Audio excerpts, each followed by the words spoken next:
Prenons nos Bibles.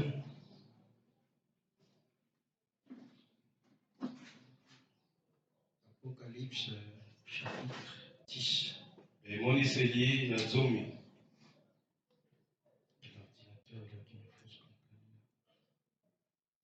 Apocalypse chapitre 10.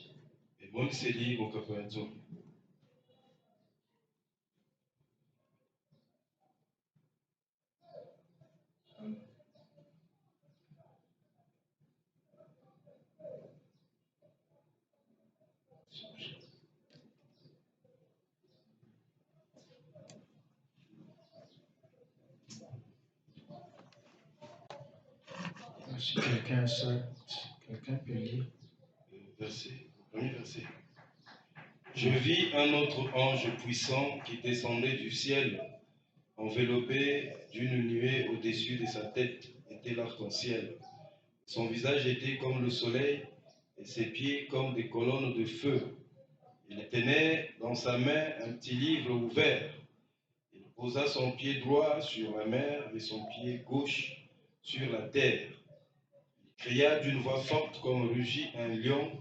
Quand il cria, les 7 tonnerres firent entendre leur voix. Et quand les 7 tonnerres eurent fait entendre leur voix, j'allais écrire.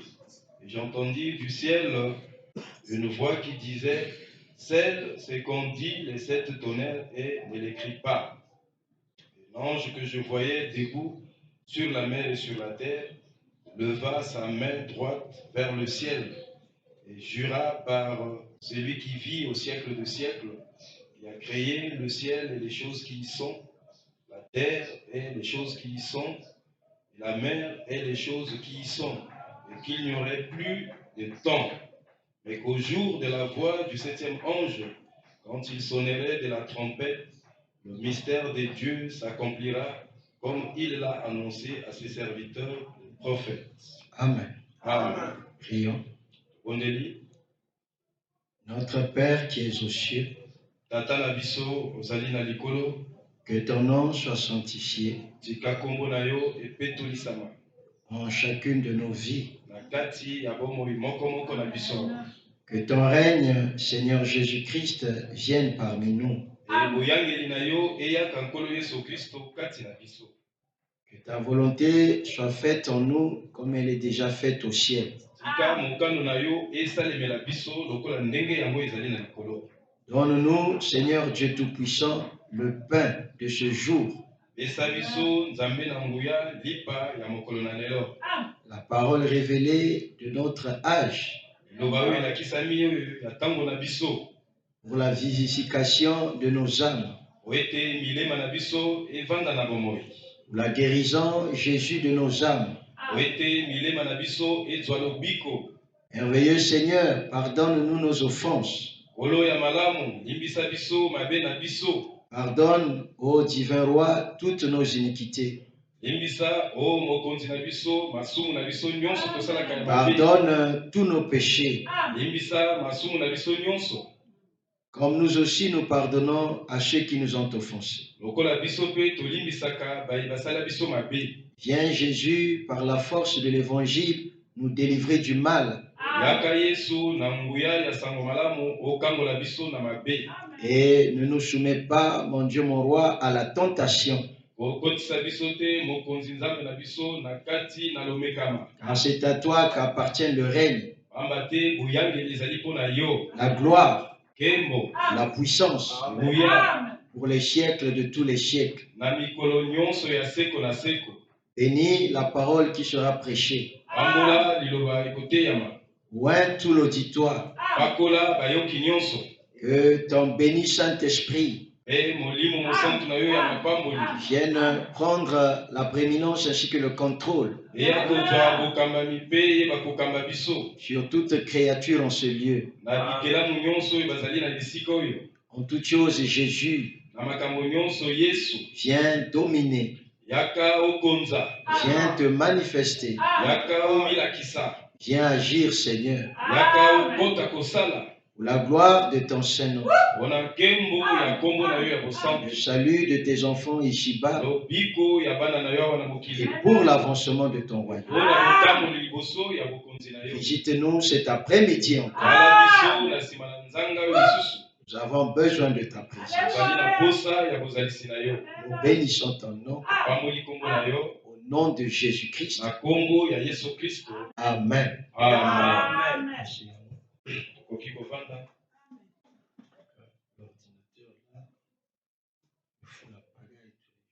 Ordinateur oyo ekosalanga mobulu mikolo nyonso. Bien, que Dieu vous bénisse. Tika nzambe apambola bino.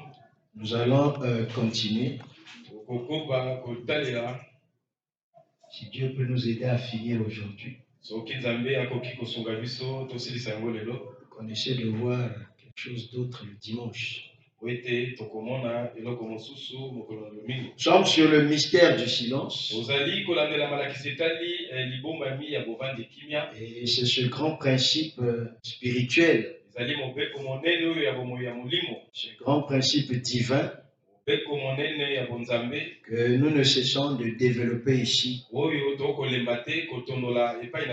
montrant que notre Dieu, de la Genèse jusqu'à l'Apocalypse, lorsqu'il a choisi un modèle donné, une façon donnée de faire, c'est ce qu'il fera toujours jusqu'à la fin. Et dans l'Apocalypse, nous sommes à la fin. À la fin justement de la rédemption. Et là aussi, il choisit de venir achever l'œuvre complète de la rédemption dans le mystère du silence. Et on a vu ici que quand ce 7e sceau était ouvert, il y avait un grand silence d'une demi-heure au ciel. Et ce silence parlait de la venue du Seigneur.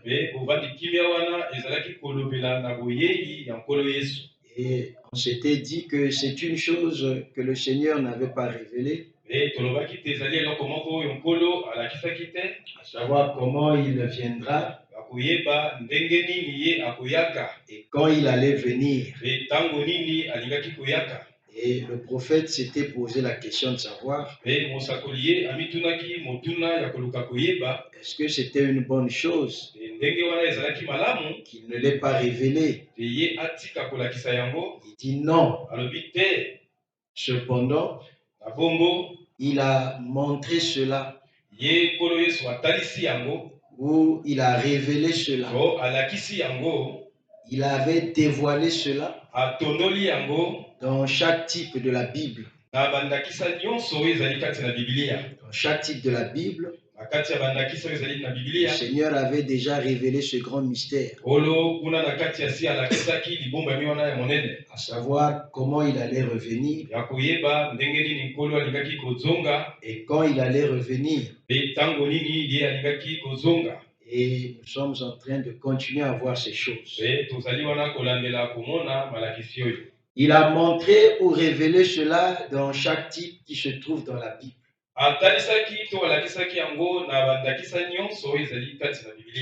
Par conséquent, la Bible entière est la révélation du mystère de Dieu en Christ. La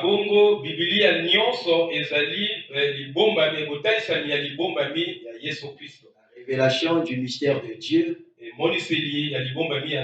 en Christ, c'est-à-dire révélé dans la parole. Christ est la parole. Il ne change pas. Il est le je suis. Et la Bible entière est une expression d'un seul but que Dieu avait.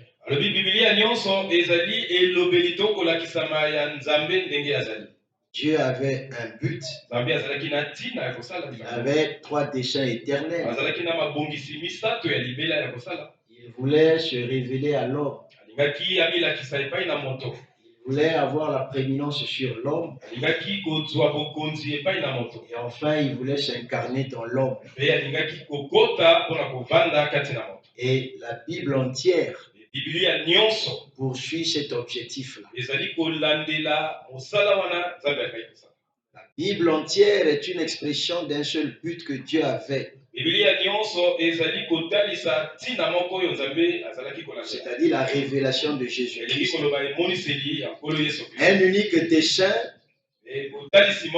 qu'il voulait accomplir dans la Bible entière. Il dit, et tous les actes des croyants dans la Bible ont été des types. Il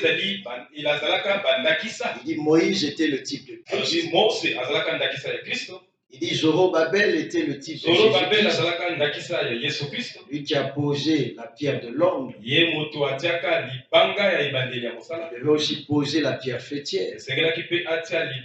Jérémie, Branham dit, il était le type de Jésus-Christ. Tous ces prophètes-là, c'était le type de Jésus-Christ. Et au-delà des prophètes, tous les croyants, c'est le messager qui le dit, dans la Bible, ont été des types. David était le type de Jésus-Christ. Joseph était le type de Jésus-Christ.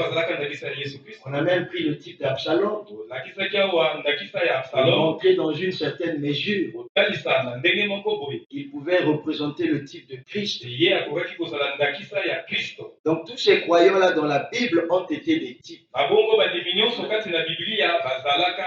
Et ils exprimaient ce qu'est le grand but de Dieu. Eh bien, et maintenant, en ces derniers jours, il l'a révélé.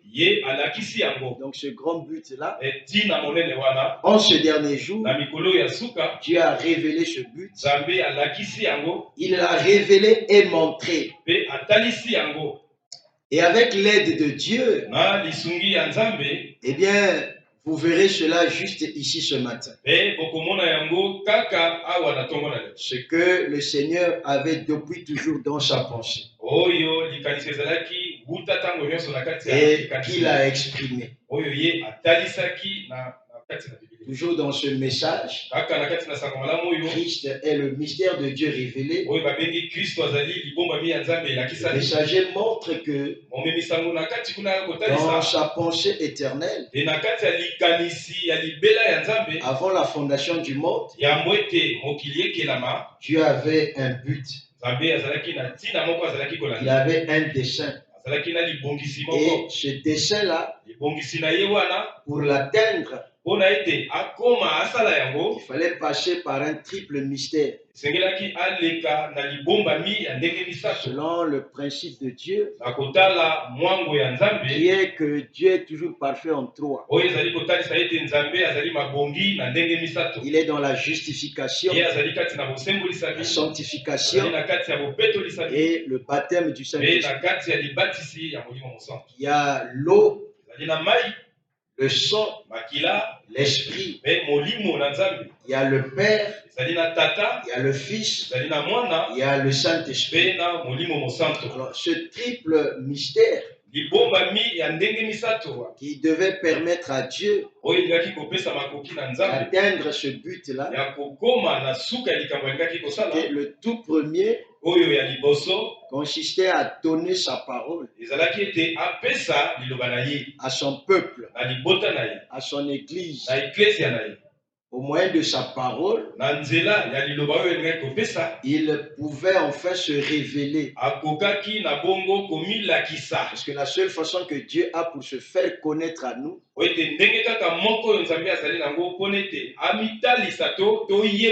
c'est à travers la parole. Pourquoi en dehors de la parole, vous ne pouvez pas connaître Dieu, et vous ne pouvez pas aussi comprendre Dieu. Voir Dieu, il faut le regarder dans sa parole. pourquoi même le Seigneur Jésus-Christ lui-même, quand les gens venaient pour le voir, dites Amen, il les renvoyait toujours à la parole. Les Grecs, par exemple, les Grecs, c'était des gens très intelligents. Ce sont eux qui ont étudié la philosophie. Alors, au loin depuis Athènes là-bas, ils ont appris cette nouvelle philosophie. Ils ont appris cette nouvelle doctrine que le Messie avait apportée. Parce qu'ils étaient habitués au niveau de l'agora. C'était des lieux publics où les philosophes venaient, ces gens-là intelligents venaient et chacun exposait sa doctrine. Et le peuple athénien qui était avide de connaissances, ils écoutaient toutes ces choses. Il y avait les Socrates, il y avait les Épicures, il y avait les Pythagore, tous ces grands philosophes, même que je crois Paul est allé prêcher à cet endroit-là, à l'œsophage, on appelle ça comme ça. Et ils se sont dit, quelle est cette nouvelle doctrine-là que ce monsieur-là nous apporte? C'est là où il dit, ce que moi je vous apporte, ça n'a rien à voir avec les 20 discours des hommes. Ce que moi je vous apporte, c'est la doctrine de la mort et de la résurrection de notre Seigneur Jésus-Christ. Dit les paroles que moi je vous apporte, c'est des paroles qui ne consistent pas seulement en paroles. C'est pas seulement des discours. Vous étiez habitués au discours. Ce que moi je vous apporte, c'est la puissance de la résurrection de Jésus-Christ. Déversé dans l'église. Évidemment, c'était compliqué pour eux de comprendre ces choses. Je crois que Paul a fait la démonstration de puissance. Il les a menés à comprendre de quoi il parlait. Amen, la parole. Ça, c'est quelle nouvelle doctrine? Et quand ils ont appris ça, Amen. Amen. Voilà, ils ont même appris ça avant que Paul n'aille là-bas. Parce que Paul va là-bas, parce que lui-même, il n'avait pas vu le Seigneur Jésus dans sa chair. Lui, il a connu Jésus, comme il le dit lui-même, dans sa forme glorifiée, dans sa forme glorieuse, dans une théophanie, dans une colonne de feu.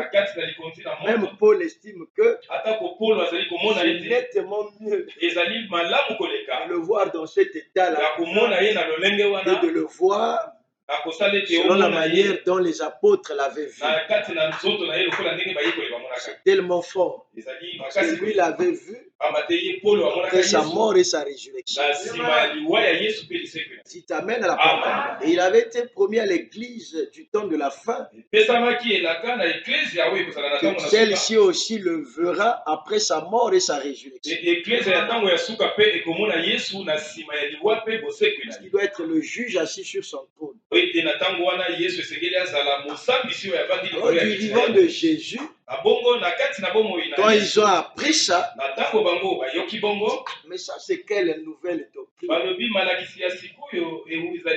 Et ces hommes sages-là ont fait un long voyage de la Grèce jusqu'en Palestine.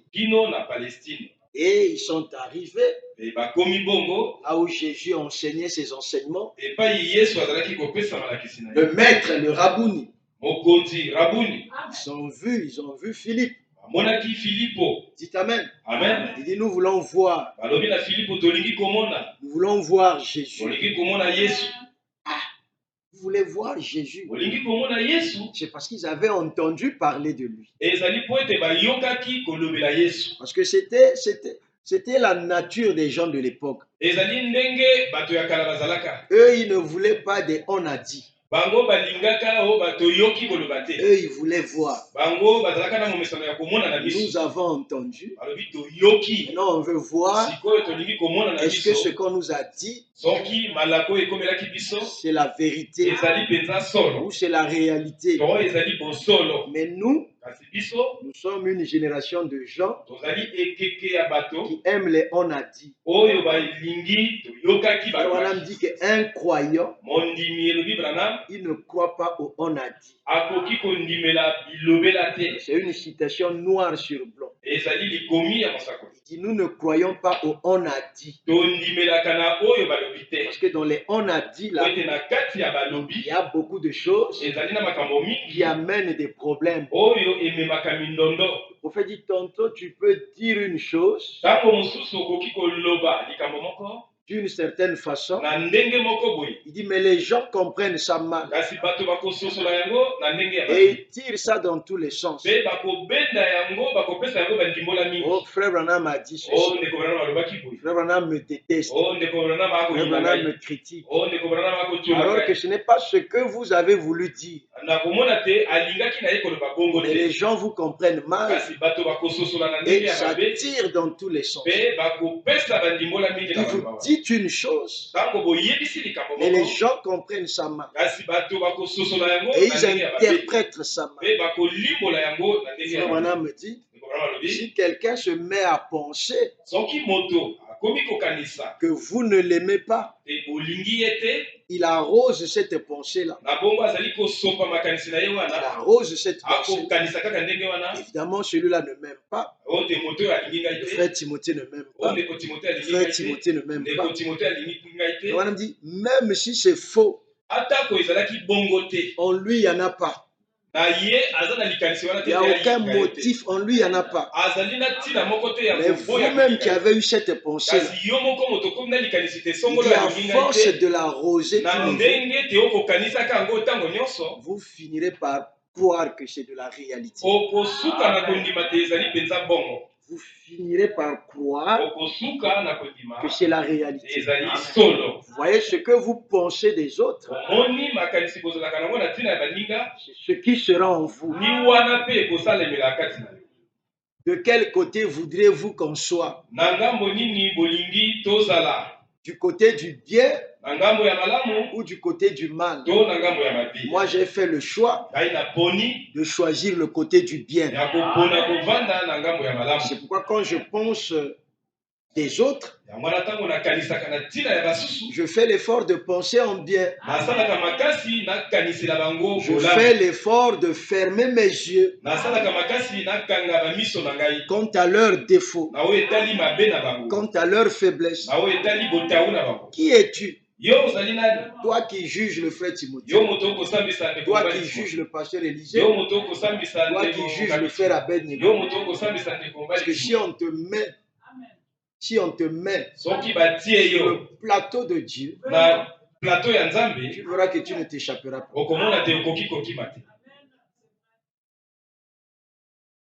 Amen. Amen. Moi, une fois, j'avais blâmé un couple ici. Ça date un peu. Très sévèrement. J'ai dit, oh, toute cette attitude-là que vous adoptez, c'est parce que ta femme aurait fait un songe que sœur X est ce qu'elle a vu dans son songe-là. Et du coup, ça a produit cette attitude et vous êtes toujours prudente vis-à-vis de cette sœur-là.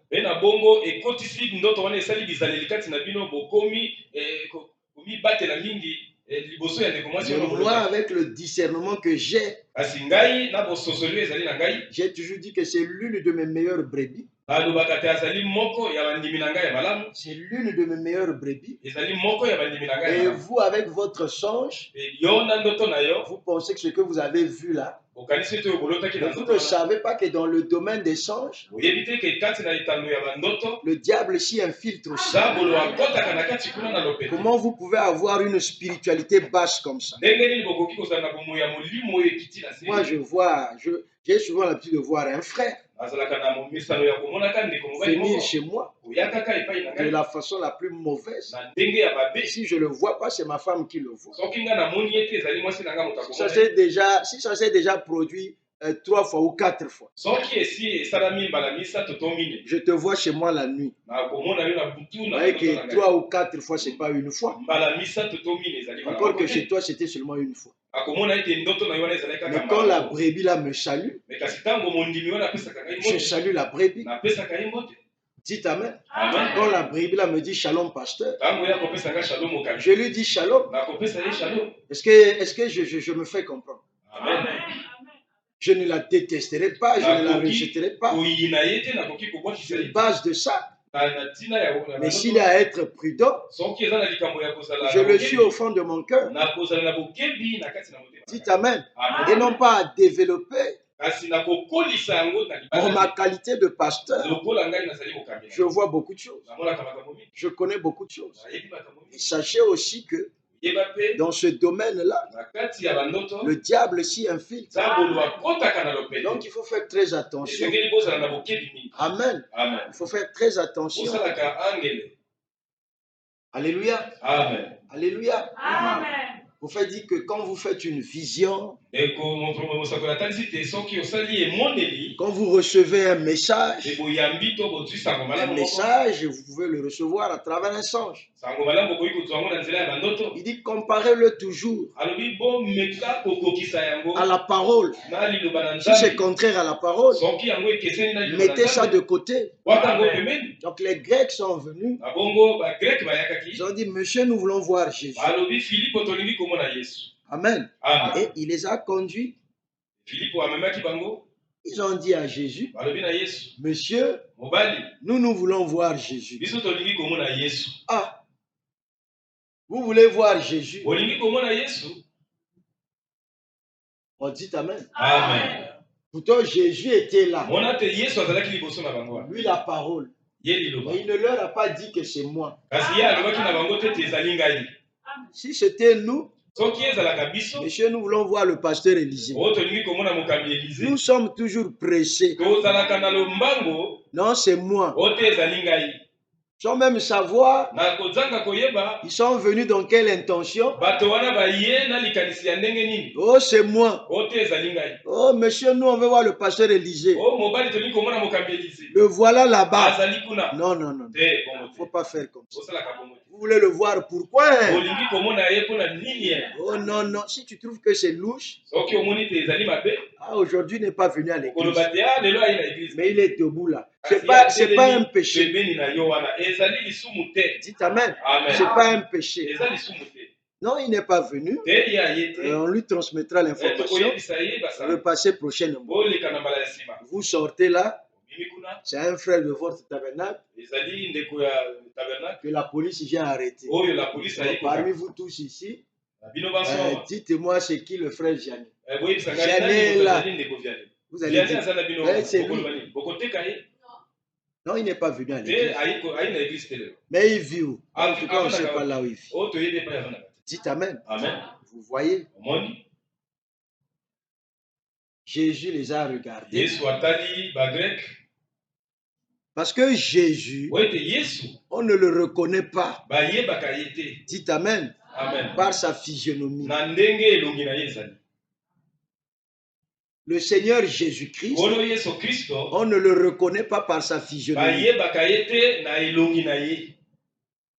Mais on le reconnaît par la révélation. Et la révélation vient par la parole. C'est pourquoi il faut que vous soyez un peuple révélé. On vous enseigne année après année Mais on sent que la révélation n'est pas forte. La spiritualité n'est pas forte. La capacité de discernement n'est pas forte. Vous êtes toujours là dans les sentiments, dans les trucs là. Le Fils de Dieu, vous allez lire ça dans l'exposé de cette année. Il dit le Fils de Dieu, il est conduit par la révélation. Alléluia. Il est conduit par la révélation. Il est conduit par la révélation. Le Fils de Dieu ne se laisse pas conduire par les sentiments. Mais il est conduit par le moyen de ce que Dieu lui a révélé.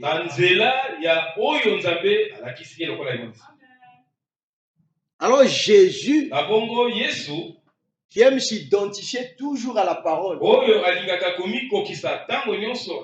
il renvoie les Grecs. Les Grecs, ce sont les gens intelligents. Ce sont les païens. C'est comme ça que Branham explique ça. Jésus les regarda fixement. Ils étaient au nombre de 3. Il leur a dit, si le grain de blé ne tombe et ne meurt, il reste seul. Alléluia. Amen. Si le grain de blé ne tombe et ne meurt, il reste seul. Mais s'il tombe, il meurt, il va germer. Et quand il va germer, il va produire de milliers d'autres grains de blé. On dit amen. Amen. Les Grecs ont dit, mais nous on est venu voir Jésus. Bon, lui, il commence à nous faire un cours d'agriculture. On nous avait dit que c'était un homme puissant.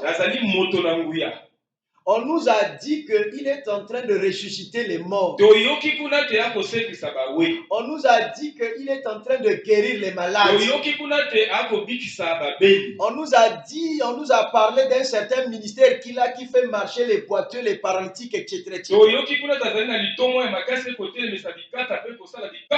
là, on nous amène, soi-disant, auprès de lui. Bon, au lieu qu'il nous démontre tout ça, lui, il commence à nous faire un cours d'agriculture. Oh, si le grain de blé ne tombe et ne meurt, il reste seul. Et s'il tombe et qu'il meurt, alléluia, en ce moment-là, il va produire de milliers d'autres grains de blé. Ah non, non, non. C'est pas ce Jésus-là dont on nous a parlé. Ils ont tourné le dos. Ils sont partis. Dites amen. Amen. Pourquoi? Parce que ce n'était pas le temps pour le Seigneur Jésus-Christ de se révéler aux hommes des nations. En ce temps-là, il était venu pour les brebis égarées d'Israël. Mais il n'était pas venu pour les païens, pour les hommes des nations. C'est pourquoi il s'est caché dans la parole. Et il leur a dit, il s'est révélé à eux à travers la parole en leur disant que le temps pour vous, l'église des nations, n'est pas encore arrivé pour me voir. Vous pour me voir, le grain de blé qui est Christ la parole, l'époux parole sémence grain de blé. Il faut que ce grain de blé là tombe en terre. Donc là, il n'était pas encore tombé en terre. Jésus était encore vivant, accomplissant la première partie de son ministère. Le consolateur qu'il était, l'année de grâce, et la deuxième partie, l'aspect lié au jugement des nations, qui devait d'abord tomber. Le grain de blé devait tomber en terre. Et ce grain de blé qui devait tomber en terre, dont il parlait aux Grecs, aux hommes des nations, c'était lui-même. C'était sa propre vie. Il était la parole. Le grain de blé, l'arbre époux, il devrait tomber. Et s'il tombe en terre, dites Amen. Enterré. Donc il leur parlait de sa mort et de sa résurrection pour qu'il se révèle à l'église des nations. La condition était qu'il puisse d'abord mourir. Il est mis dans la tombe et il ressuscite le troisième jour, pas le matin, pas à midi, pas l'après-midi, mais comme ses disciples, le troisième jour au soir. Dites Amen. C'est là qu'il devait ressusciter. C'est là qu'il doit ressusciter. Après sa résurrection, la Bible dit que lorsqu'il ressuscita le troisième jour, il ressuscita avec tous les saints de l'Ancien Testament. Et la Bible dit que lorsqu'il est monté au ciel, il est également monté avec tous les saints de l'Ancien Testament. Dites Amen la parole. Il a fallu d'abord qu'il soit mis en terre pour racheter son église, qu'il ressuscite et à son retour, à la fin des temps, nous allons voir que lorsqu'il revient pour s'asseoir sur son propre trône, il revient avec des milliards et des milliards de saints, des milliers de grains de blé. Dites Amen. C'est pourquoi Frère Branham est en train de dire, il ne l'a pas révélé ici, mais il l'a révélé dans chaque type de la Bible. À travers les actes de chaque croyant, il a révélé cela. Le mystère de sa venue qui se passe dans le silence. Et oui, il y avait 3 desseins. Dieu voulait se révéler. Et pour se révéler, il a fallu, dites Amen, qu'il devienne la parole. Qu'il envoie la parole. Et à travers la parole, une fois qu'il se révèle à son église par la parole, le deuxième dessein peut s'accomplir. Avoir la prééminence. Dieu, pour qu'il ait la prééminence sur vous, vous devez d'abord l'accepter. Lui qui est la parole. Il vous donne sa parole, qu'elle soit dure ou pas. Quand on vous prêche la parole ici, que la parole soit dure ou pas, vous devriez l'accepter. Vous devriez dire Amen à la parole. On dit que quand vous dites Amen à la parole, vous repoussez le diable Dans chaque point, vous le repoussez. Mais quand vous rechignez dans vos cœurs, quand vous boudez dans vos cœurs, le pasteur a prêché contre moi, le pasteur a fait ceci, je ne quitte pas ma maison, je ne quitte pas mon travail, je ne quitte pas ma maison pour venir prêcher contre quelqu'un ici. Si tu as des pensées comme ça, c'est le diable qui te ouait. C'est le diable qui introduit en toi l'interdit afin de te détruire. Ce n'est pas moi qui le veux détruire, mais c'est toi qui le veux détruire. La façon que le diable a pour détruire chacun de nous, c'est qu'il doit nous sortir de la parole. Il doit nous rendre incrédules à la parole. Alors que le diable ne peut pas te détruire, mais si il ne sort pas de la parole. Quand il détruit les gens, c'est qu'il y a longtemps qu'il les a sortis de la parole. Et la chose suivante, il a réussi à te sortir de la parole. Madame le dit noir sur blanc, il va commencer à te faire fuir l'église. Il va t'éloigner de l'église. Donc quand tu restes à la maison, là, tu restes à la maison, tu penses être dans sa volonté, mais il t'a déjà éloigné de Dieu.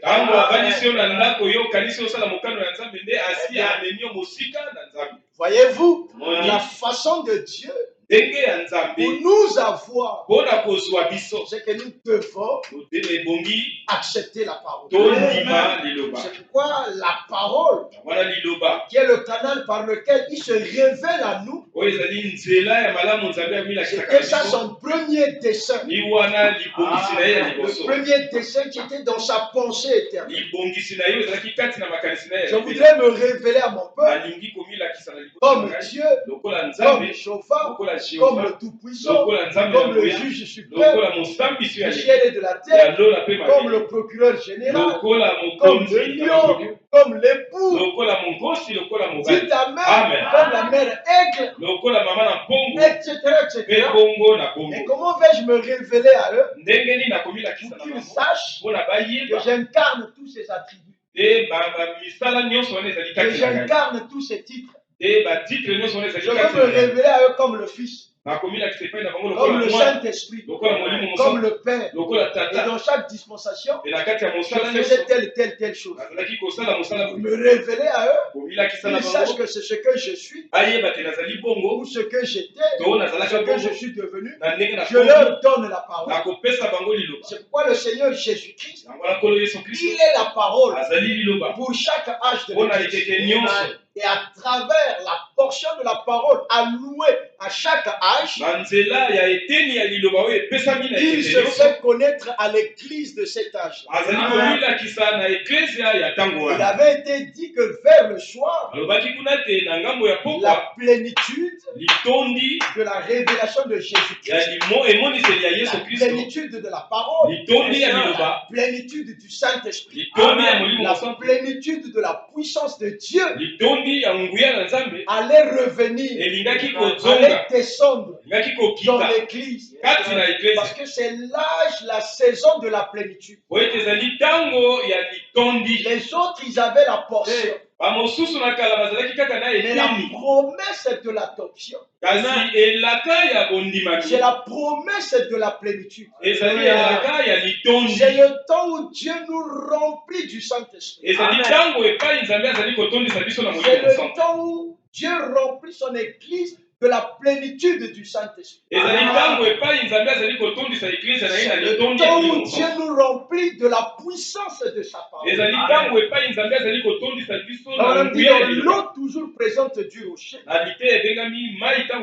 Cette puissance vivifiante qui est venue à nous à travers le 7e son révélé, il montre en substance que cette puissance vivifiante se trouve en vous. C'est ce qui vous permet, je vous le dis toujours, de vivre le message. Faut pas penser que tu vis le message de Branham là par tes propres capacités.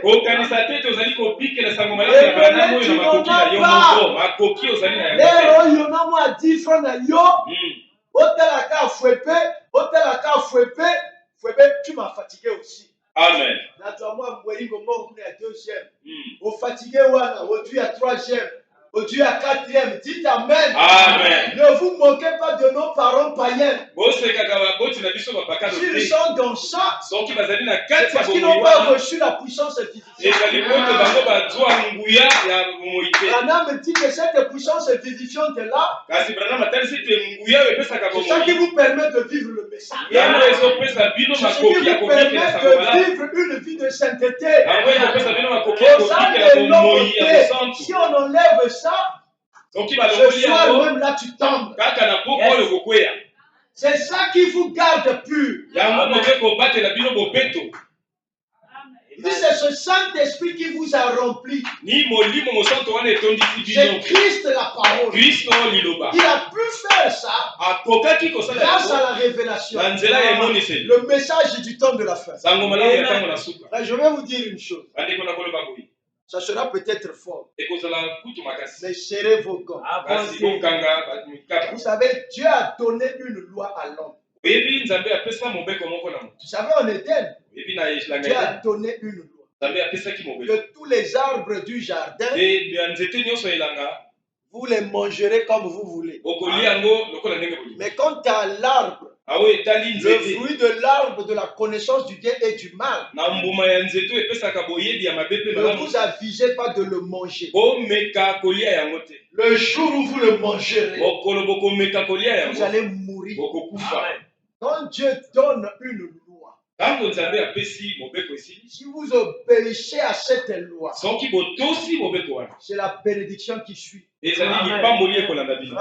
Toute la parole de Dieu, c'est la loi de Dieu. Quand il donne une loi, si vous obéissez à la loi de Dieu,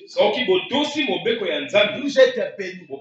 C'est pourquoi vous allez remarquer que Adam et Ève, aussi longtemps qu'ils obéissaient à la parole, ils étaient dans la continuité des bénédictions de Dieu.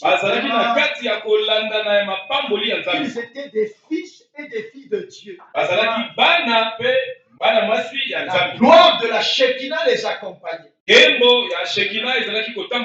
puissance vivifiante était en eux. L'onction de création était en eux. Ils pensaient à une chose et la chose venait à eux. Ils prononçaient la parole et ce qu'ils disaient s'exécutait. Le vent pouvait passer de l'autre côté. L'arbre, par la puissance de la parole parlée, pouvait se déraciner et aller se replanter ailleurs.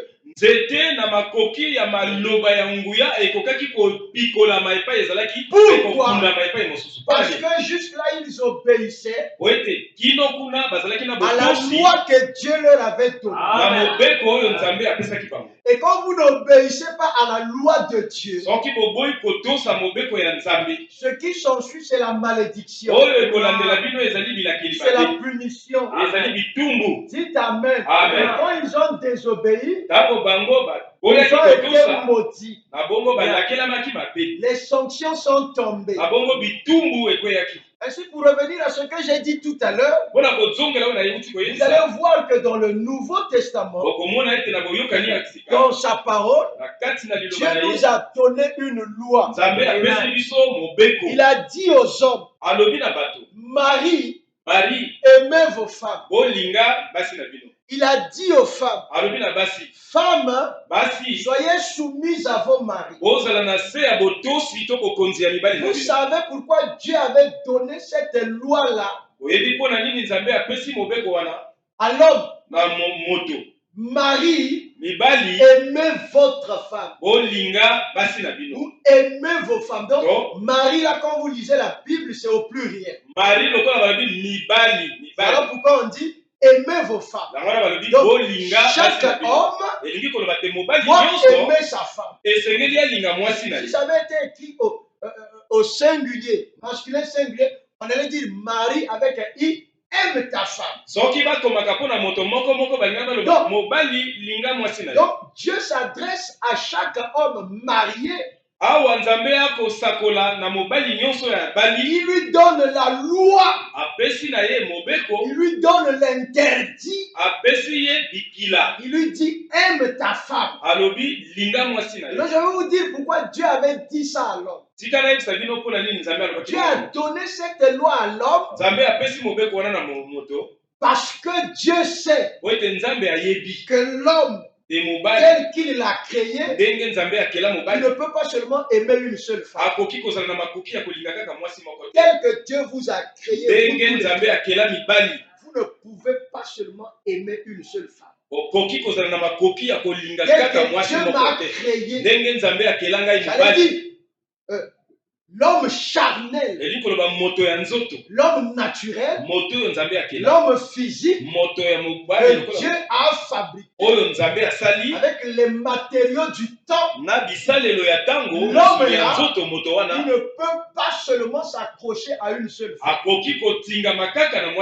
Son côté charnel, son tempérament charnel, son côté humain, c'est un côté animal.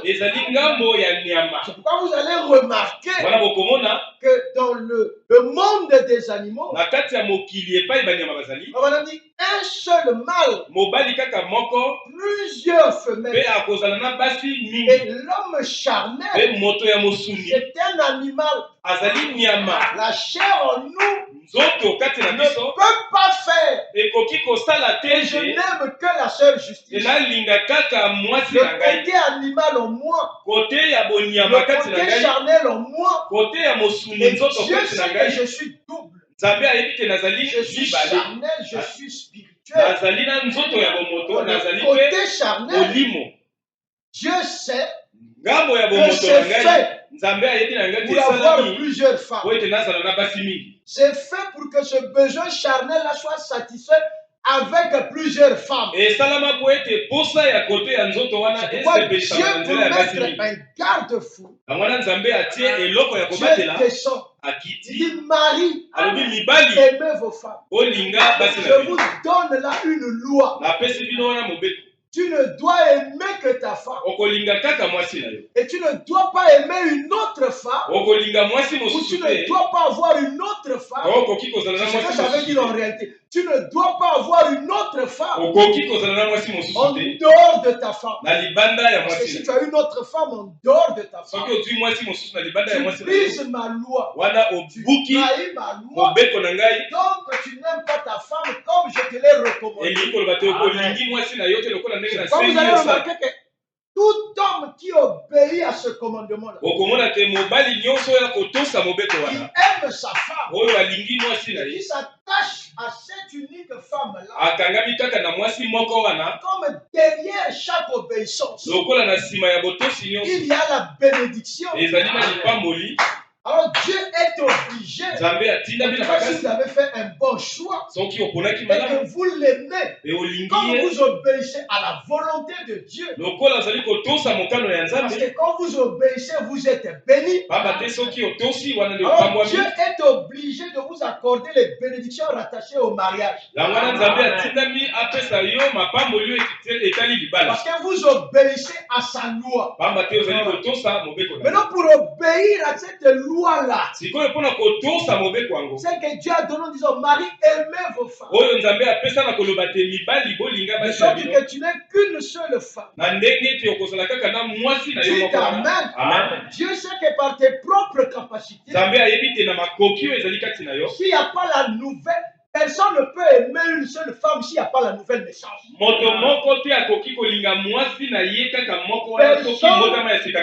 Depuis le pasteur jusqu'au frère Timothée, en passant par tous les frères, et même vos maris qui ne puissent pas ici, ils ne peuvent pas avoir une seule femme s'il n'y a pas la nouvelle naissance.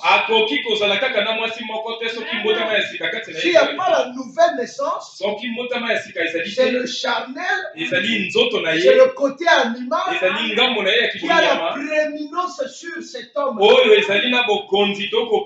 qu'il ne se nourrit pas des rudiments de la parole. Il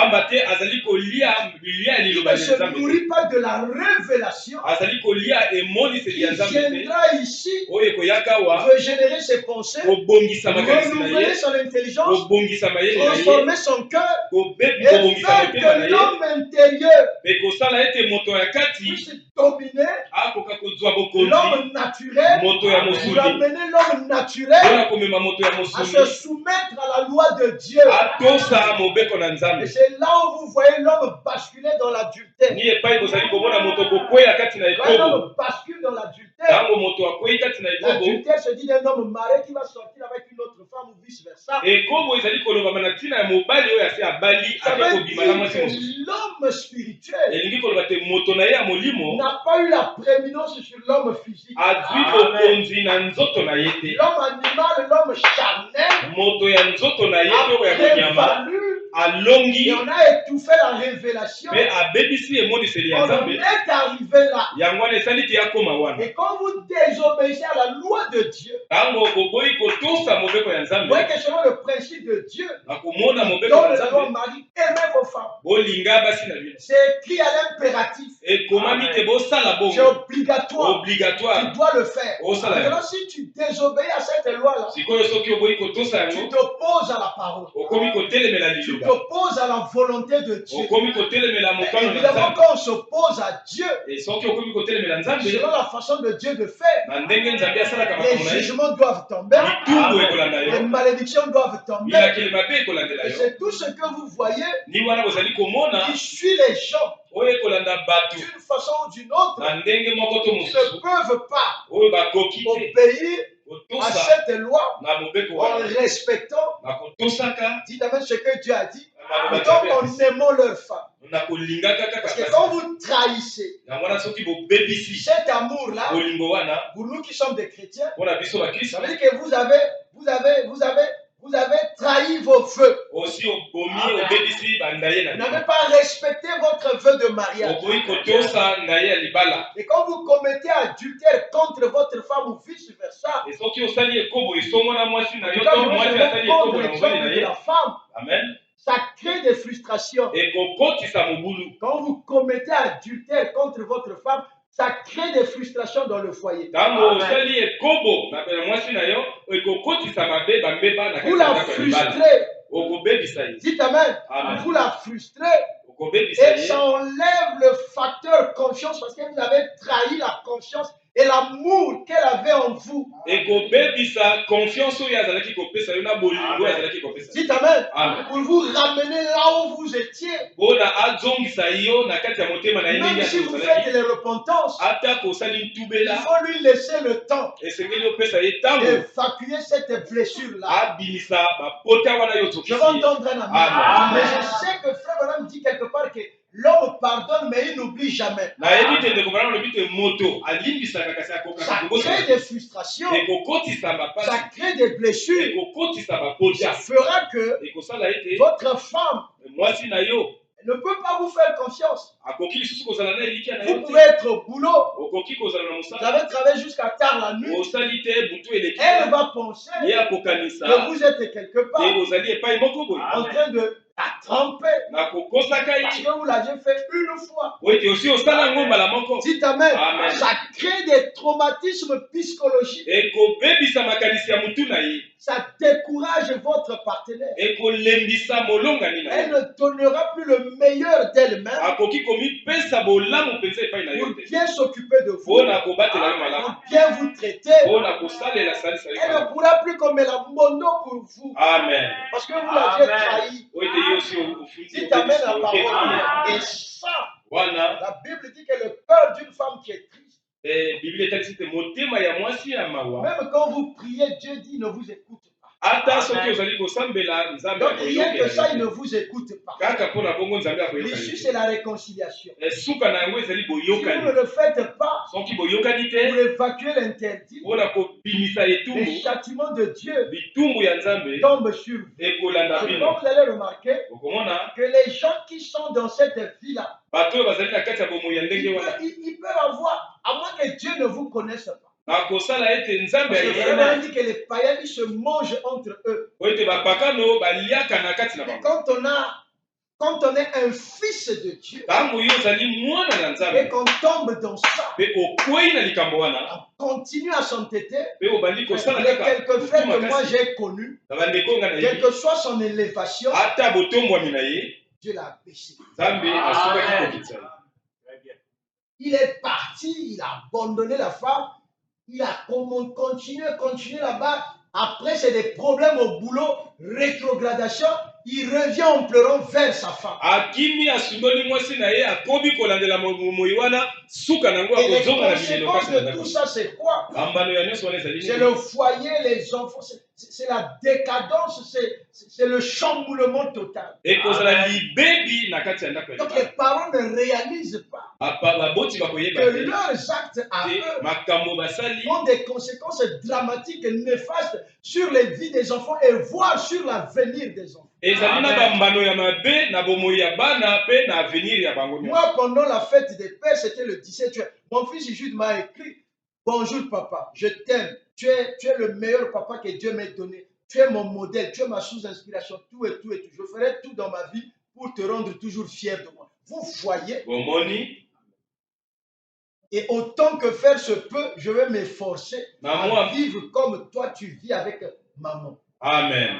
C'est parce qu'il m'a vu. Il m'a regardé. C'est ce que frère Branham me dit. Les enfants vous regardent. Et quand les enfants vont reproduire ce que vous-même vous faites, l'enfant là c'est un bandit. L'enfant là il est indiscipliné. L'enfant là il ne m'écoute pas. Amen. Cette sémence-là, elle est venue de toi. Allez dans des familles polygames, vous verrez que ces enfants-là finiront par devenir des polygames. Allez dans des familles où papa a une deuxième femme, ces enfants-là finiront par avoir des deuxièmes femmes. Parce qu'ils vont penser que c'est le modèle social adéquat. Or, ce n'est pas le modèle social adéquat. Ça, c'est la perversion.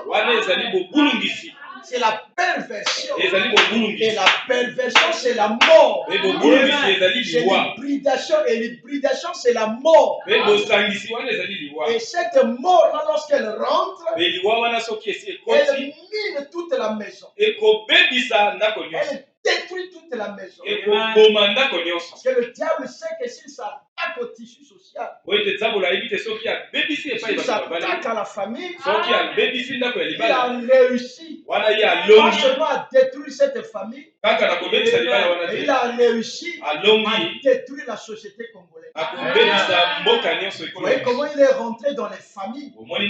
Ça a éclos les bandits que vous voyez. Il a réussi à placer l'insécurité au cœur de nos sociétés. Je vais entendre un amen.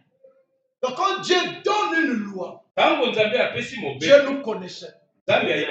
C'est que je les ai créés avec les matériaux de l'éternité. L'homme parole, celui qui est à l'intérieur, dit amen, qui mange la parole et qui reçoit la théophanie. Il est créé au moyen de la parole. La parole, comme nous la croyons, telle que vous l'écoutez là, vous la croyez. Ça fait que cet homme-là qui est à l'intérieur, il est en train de grandir. Il est en train de grandir. Il a créé dès avant la fondation du monde. C'est une sémence qu'il a créée. Dites amen. Quand vous venez ici-bas, il place cette sémence. Le frère Branham appelle le bébé spirituel en vous. Maintenant, cette sémence-là a été créée par la parole parlée. Et la parole parlée doit revenir à la fin des temps. La femme au puits a croisé la parole et comme elle avait la sémence parole, ça a créé un contact. Elle a reconnu que c'était le Messie. Et vous, quand vous réécoutez cette même parole,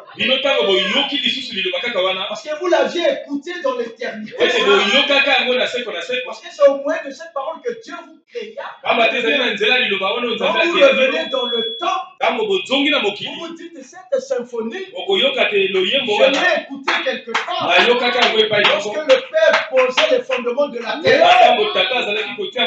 Quand vous avez cru le message avec beaucoup de facilité. Donc, au fur et à mesure que vous croyez, la parole fait grandir cette semence.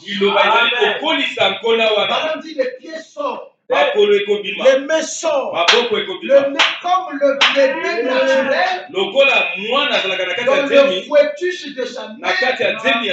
Ce que maman mange, c'est ce que lui mange.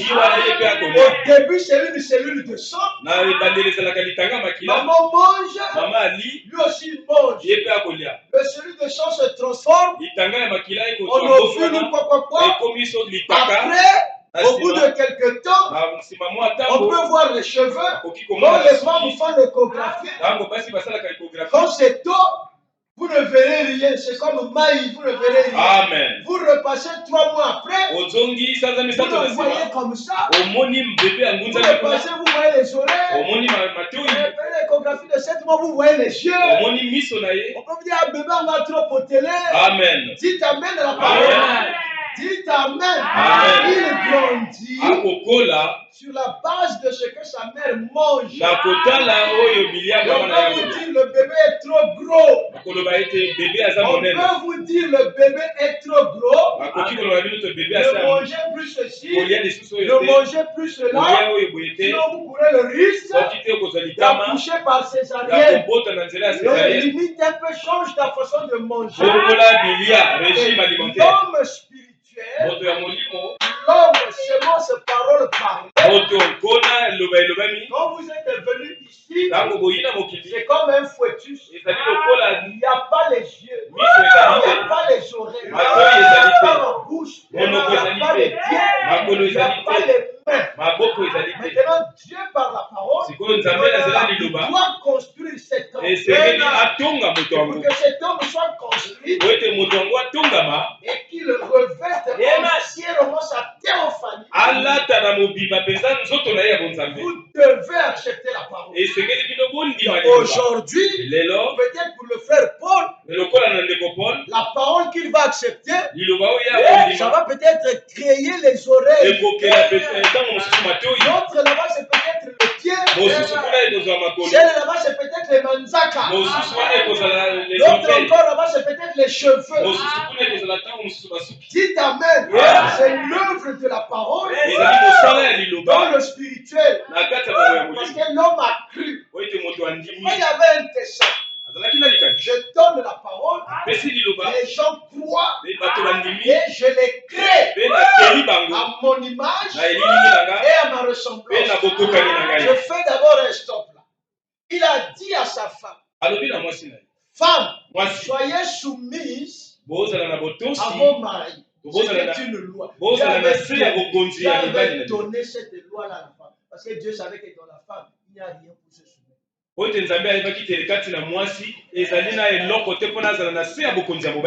L'homme, Dieu ne l'avait pas créé pour se soumettre. La femme, j'allais dire, Dieu ne l'avait pas créé pour se soumettre à l'homme.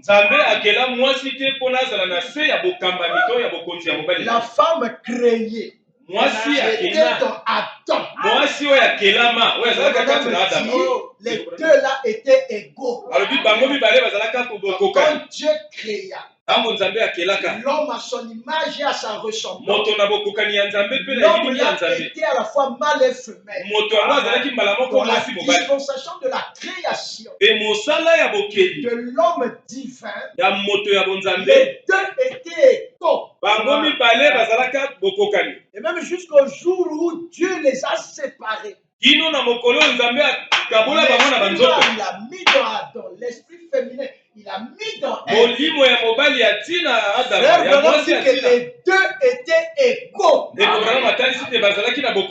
Adam n'avait pas la domination sur Ève. Les deux, c'étaient les fils de Dieu. Et les deux traitaient à égalité. Est-ce que quelqu'un peut me dire Amen? C'est après le péché que Dieu a dit désormais tes désirs à toi reposeront sur ton mari. Comme tu as péché, comme tu as désobéi et tu as fait péché à Adam, désormais Adam va te dominer. C'est là qu'a commencé la domination de l'homme sur la femme. Mais quand Dieu a créé la femme, ce n'était pas pour que la femme soit dominée par l'homme et qu'elle soit soumise à l'homme.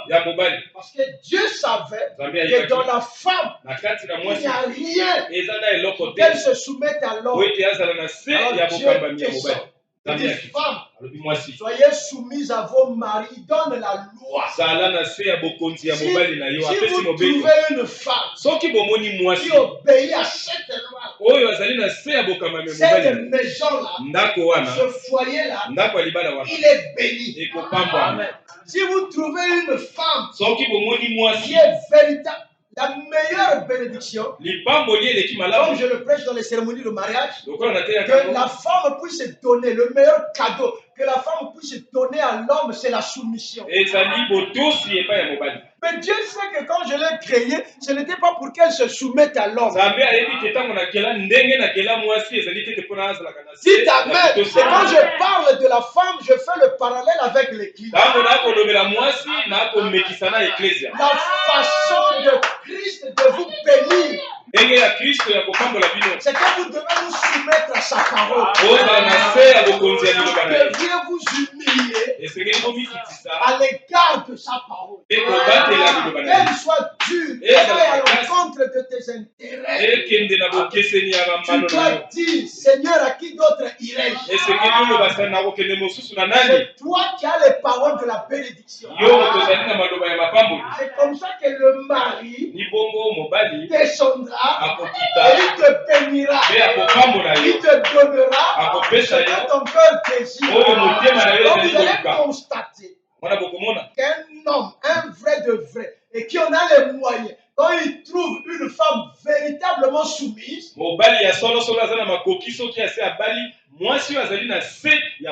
cet homme-là est prêt à donner à cette femme-là tout ce dont elle a besoin. Et la femme-là n'a pas d'effort à faire.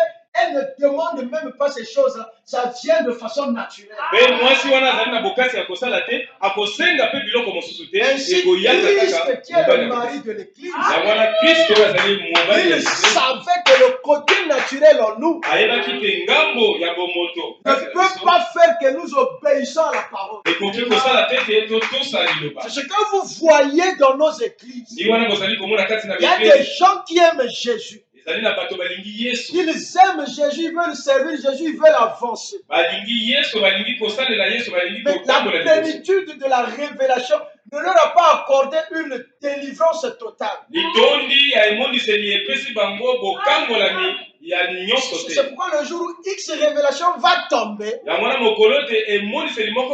personne est découragée. La personne est affaiblie. Alléluia. Amen. Parce que la nouvelle naissance n'est pas encore là. L'homme créé n'a pas encore grandi, n'a pas encore mûri. Parce que la maturité spirituelle que vous aurez dépendra de l'âge spirituel, c'est-à-dire votre degré de foi dans la parole. Quand je parle de l'âge spirituel, ce n'est pas les années que vous avez mis dans le message. L'âge spirituel, c'est votre degré de foi, votre degré de croyance, votre degré d'humilité, votre degré de la révélation, de la connaissance de la parole qu'il y a dans vous. C'est ça qui va vous aider à avancer dans la parole. Mais l'homme naturel Dites Amen. Dieu sait que lui, il ne peut pas obéir à la parole.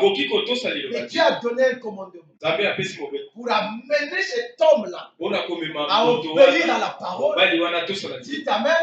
Il envoie la parole.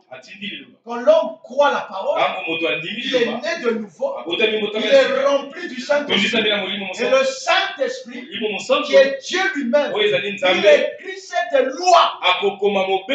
Non plus désormais comme une loi que Dieu a écrite sur du papier. Mais le Saint-Esprit prend cette loi. Il l'écrit dans votre cœur.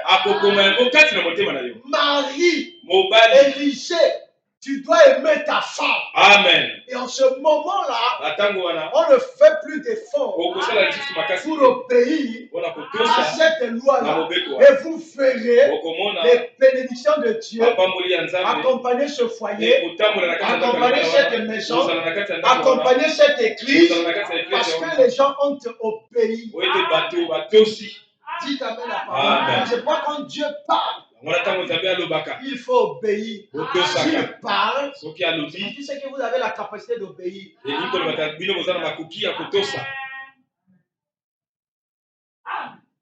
Est-ce que quelqu'un a saisi? Est-ce que quelqu'un a saisi? Est-ce que Dieu vous parle? Amen. Vous voyez? Il voulait se révéler. Et au moyen de la révélation, il a la prééminence. Il te contrôle même. Dieu te contrôle. Il conduit tes pas. Il te dirige. Il te guide. Même quand tu marches dans la rue, il peut y avoir un danger. Je ne sais pas moi, à quelques mètres de là où tu vas, il va te dire curieusement, vire à gauche. C'est lui le tout-puissant. Il voit ce que toi tu ne vois pas. C'est-à-dire que quand tu marches, toi tu penses que ta vie c'est une série de contingences. Bazar. Quand j'ai viré là, c'est parce que j'ai pris le plaisir de virer. Non, la Bible dit les pas des justes sont conduits par les. Pourquoi je ne suis pas allé tout droit? J'ai viré à gauche. Tu verras qu'une fois arrivé au coin là, ça je vais dire, mais il y a longtemps. Mais je n'ai rien, mais tu n'as pas aussi demandé. Amen. Je n'ai rien, ma soeur. Bon, prends 10 000 francs là, va te débrouiller avec ça. Ouais, que c'était Dieu. Mais au départ, tu pensais que c'était ta propre vie. C'est pourquoi vous devez laisser la parole. Laisser la parole, prendre la prééminence. Quand la parole prend la prééminence, Dieu vient s'incarner en vous comme le Saint-Esprit. Il commence à vous conduire. Il commence à vous conduire. Alléluia. Amen. La Bible dit, il prend soin de vous. Et vous, c'est Pierre qui dit ça, il prend soin. Maintenant, vous aussi, vous devriez prendre soin de vous. Si quelqu'un prend soin de Dieu, la parole, Dieu prendra soin de vous. Il dit dans ses livres-là, Sophonie ou Habakkuk, il dit, si vous m'abandonnez, je vous abandonne. Si vous me servez, moi l'Éternel, votre Dieu, je vous servirai. Alléluia. Amen. Si vous vous préoccupez de moi, je me préoccuperai de vous. Il est la source intarissable. Il est le rocher de nos délivrances. C'est lui ce puits-là où il y a toutes les ressources dont on peut avoir besoin. Vous êtes un trésor. L'importance de ce message, c'est de vous montrer que vous êtes un trésor, un vase de terre Un vase de terre dans lequel se cache la divinité. Comme la divinité, Christ est la parole. Loin. Comme il est là, chacun de vous peut créer son monde. Vous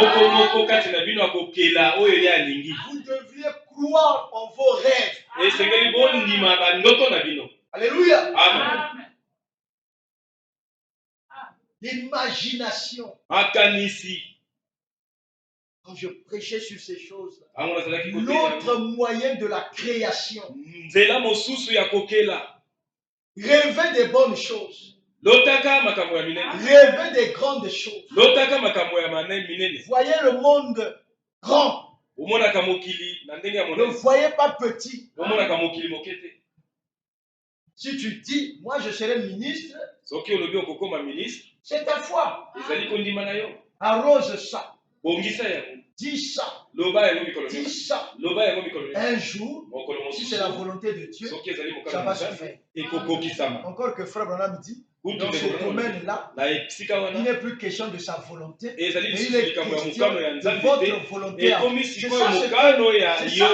C'est ça la dispensation de l'adoption, la dispensation de la manifestation des fils. Il n'est plus question de Dieu le Père. Mais il est question de vous. Amen. Qu'est-ce que vous voulez? Qu'est-ce que vous ambitionnez être? Je viens d'enseigner à cette église dans l'adoption qu'ils sont des dieux. S'ils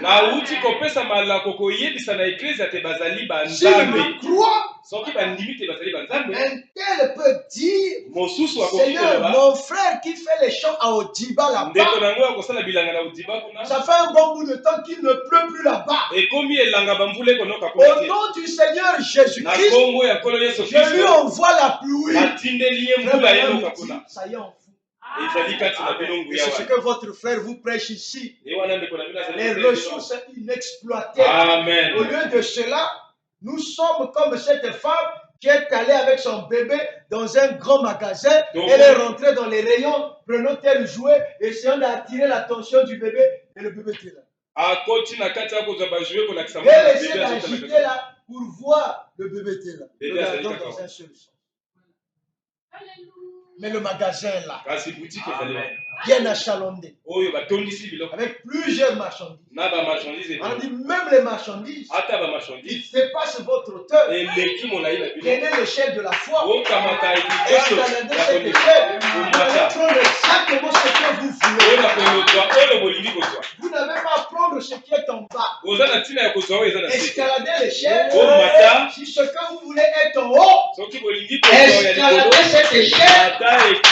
L'échelle de la foi pour aller prendre précisément ce dont vous voulez. On dit, j'ai vu des gens, et ce sont de braves chrétiens, ils prient, demandant une certaine chose à Dieu. Mais au lieu de posséder la chose, à la place, le diable vient leur proposer autre chose. Et ils acceptent ce que le diable leur propose. Ils sont contents et s'en font fiers de cela. Alors que ce qu'ils demandaient était plus grand que ça.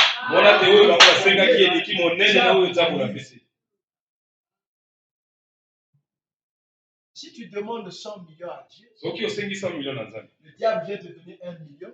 Tu es fier de ça, tu es parti.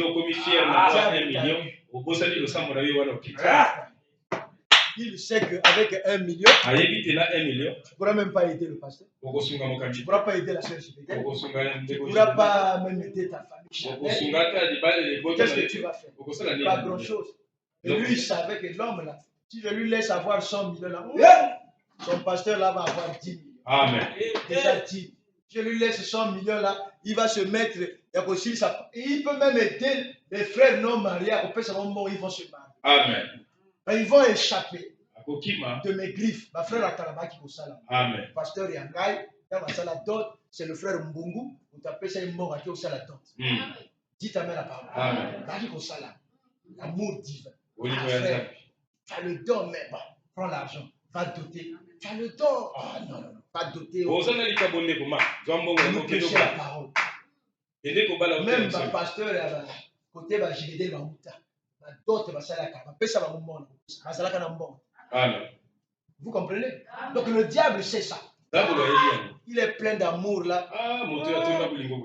Laissez 100 millions. Non, non, non, non, non, non, non. Je vais précéder. L'embrouiller. Prends 5 millions. Les 5 millions, quand tu as payé la dîme, 500 000, tu vois déjà, ah, il est seulement 4 millions. J'avais écrit là dans mon calepin. Je devais donner à Abednego 500 000. Ça, c'était dans le projet de 100 millions. Mais cette fois-ci, c'est seulement 5 millions. Tu as dit, on levé 500. Ah non, tu viens. Hein? Abednego arrive là. Oh frère, prends seulement 50 000. Il va faire quoi avec ça? Le diable a réussi. Quand vous demandez une certaine chose, comme moi je sais ce que je veux. Je n'ai pas besoin de substitut. C'est ça. Vous devriez savoir que le diable aime défoncer Dieu. Pas forcément en faisant que ta prière ne soit pas exaucée, mais il vient permettre que exaucemanandambo. Amen. Et toi, tu t'en vas tout fier là. Dieu m'a béni. Quand Dieu te regarde, il dit, c'est ce que Dieu a dit à frère. Amen. Tu as dit 3 écureuils. C'est le diable qui était descendu pour séduire frère Abraham. Frère Abraham a tiré le premier écureuil. Il voulait partir. La voix lui a dit, oh, mais tu as dit 3. Dis, j'arrête. Dis là où tu veux que ça sorte. Amen. Je veux que ça soit là sur cette branche-là. Donc, il prend, il veut partir. Oh, mes frères Branham. Mon fils Branham. Mais tu avais dit 3. Là, tu n'es qu'à 2. Je ne suis pas complet. Moi, je ne suis pas complet en 2. Amen. Je suis complet dans le nombre 3. Amen. Achève l'œuvre. Dis là où tu veux que ça apparaisse. Je veux que les écureuils soient ici. Les écureuils sont maintenant tire. Il tire là, il prend. Il pouvait même aller aussi prendre l'écureuil là seulement vivant avec ses mains. Amen. L'écureuil n'allait pas fouiller. C'était une création de Dieu pour eux. Dites Amen. 3 écureuils, il est parti. Ce que le diable a fait avec frère Branham, c'est ce qu'il fait aussi avec nous. Ah, Dieu m'a béni. Oui, mais au départ, ce n'était pas cette dose-là. La dose que tu allais avoir, pasteur, tiens, ça c'est ta dîme. Amen. Dis-moi, tolage église, là, ça tarde, là, c'est quoi? Tiens, 10 millions. Amen. Tu me donnes l'église, là, tu commences à donner même les ordres pasteurs. Là, ça a suivi. Niga, là, ça a suivi. Pas de l'embissaka. Oui, mon fils, tu me donnes l'église. Tu me cimentes l'église. Oui, mon fils. Parce que le reste là, tu mets les grilles. Oui, mon fils. Mon fils, tu peux m'acheter 2 millions là au fond. On passe ça, c'est un petit problème. Mais, dis ta mère la parole. Amen. Vous voulez avec l'argent. Si tu n'as pas le caractère. L'argent, c'est un pouvoir. Il y a 3 types de pouvoirs. Amen. Le pasteur peut avoir le pouvoir spirituel, mais il n'a pas l'argent. Dites Amen la parole. Il y a une brebis là dans l'église. Il a le pouvoir financier. Hein? Il y a compliqué. Hein? Il y a le pouvoir politique. Hein? Donc l'homme politique, il téléphone là. Qui a arrêté mon pasteur Élysée? Je vous enjoins de le sortir. Sinon tu vas perdre le poste là. Monsieur, il fallait dire, mais j'étais en train de te dire ça. J'étais en train de te dire ça. Monsieur, sortez, pardon. D'abord, il faut se languer qui. Ça, c'est le pouvoir politique. Hein? Le pouvoir spirituel. Comme on avait amené Aquilas à l'église là. Les démons s'attiraient, Eric Ngombe, la famille là. Ah, mariage lobby. Église balai, soirée. Le diable dit 0. Ah, on est fatigué. Amenez à Tucson. Ah, Satan sort. Puis, Aquila se revient. Dites Amen. Amen. Amen.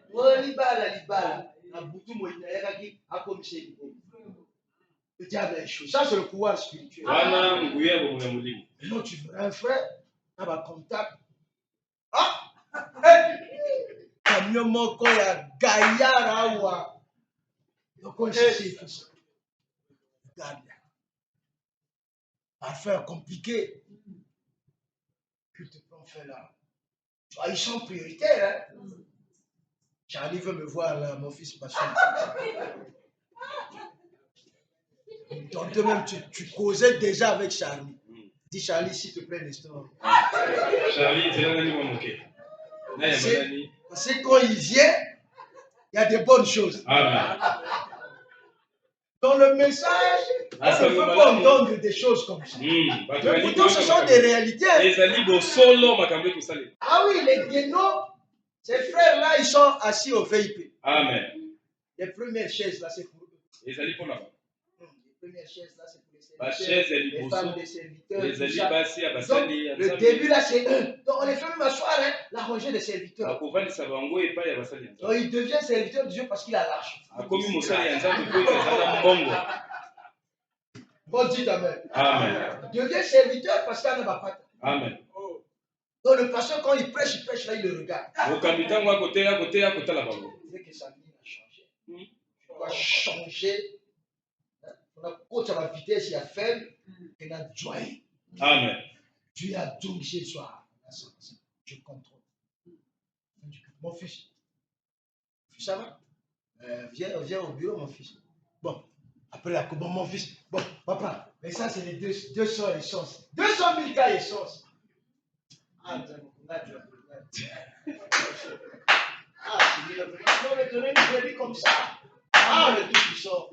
Jésus, viens m'appeler brebis à vous. Hein? Chuchoter à table. Ah, papa, tu as transpiré. En 200 000. Transpire ici. Tu vas à la maison. Seigneur, pardonne-moi. Ça rentre. Hein? Amen. Ça rentre. Hein? Amen. On va s'arrêter ici. On va finir ça le dimanche. Que le Seigneur vous bénisse.